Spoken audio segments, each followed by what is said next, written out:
Kwa kuna makaratasi wamekuja nayo wakadai kwamba mume wangu alikopeshana na mtu anaitwa Mohamed Mustafa Yusufali pesa taslimu milioni 150.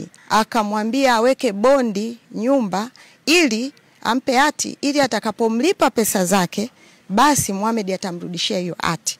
Bwana, unakumbuka ile sakata la mwanamama Hali Saule pamoja na mfanyabiashara Mohamed Yusuf ambalo lilizua gumzo sana kwenye mitandao ya kijamii, ambapo kuna mama fulani alikuwa anatolewa nje ya nyumba yake kwa kile kilichodaiwa kwamba ni kushindwa kumalizia mkopo ambao marehemu mume wake alikuwa ameuchukua kwa mfanyabiashara huyo hapo. So ni kitu ambacho kilikuwa kimeenda mitandaoni kwa ukubwa sana. Sasa jambo hilo ni kama tayari lishaanza kupatiwa ufafanuzi. Serikali kupitia Wizara ya Ardhi, Nyumba na Maendeleo ya Makazi imewasilisha rasmi taarifa ya uchunguzi kuhusu mgogoro wa umiliki wa kiwanja namba 189 kilichopo eneo la Msasani Beach baina ya mjane Ali Saule na Mohamed Yusufali jijini Dar es Salaam kwa mkuu wa mkoa wa Dar es Salaam Albert Chalamila. Akizungumza leo Oktoba 20, 2025 kwa niaba ya katibu mkuu wizara hiyo, kamishna msaidizi wa ardhi mkoa wa Dar es Salaam Shukurani Kiando amesema uchunguzi huo umefanyika kufuatia maagizo ya mkuu wa mkoa yaliyotolewa wiki 2 zilizopita, ambapo timu maalum iliundwa kupitia nyaraka kuhoji wahusika na kuchambua mwenendo mzima wa umiliki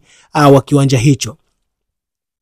Kamati pia ilibaini kuwa mikataba ya mikopo na mauziano kati ya marehemu Lugaibula na Yusufali haikuwahi kuwasilishwa rasmi wizarani kama taratibu zinavyotaka.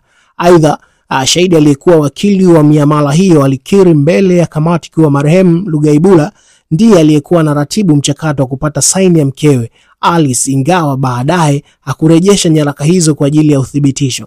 Kwa mujibu wa ripoti hiyo, kamati imehitimisha kuwa umiliki wa kiwanja namba 189 Msasani Beach umekuwa na utata wa kisheria na inashauri mamlaka husika kuchukua hatua kwa mujibu wa sheria za ardhi namba 4 na 5 za mwaka 1999 ili kurejesha haki kwa wahusika wote.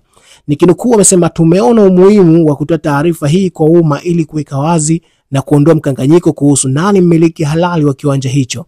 Hatua zaidi zitachukuliwa baada ya uamuzi wa mamlaka husika, alisema Kiando. Kutokana na maelezo hayo, Kiando alimkabidhi Chalamila hati ya kiwanja, ambapo mkuu huyo alimkabidhi mjane Alice. Haya, na ukabidhi milioni hizi. Asante sana. Mungu akubariki. Haya, kazi njema, atutunze vizuri, kaelewe familia na Mungu atakupa njia. Asante sana. Haya, muombe heri Mheshimiwa Rais. Asante.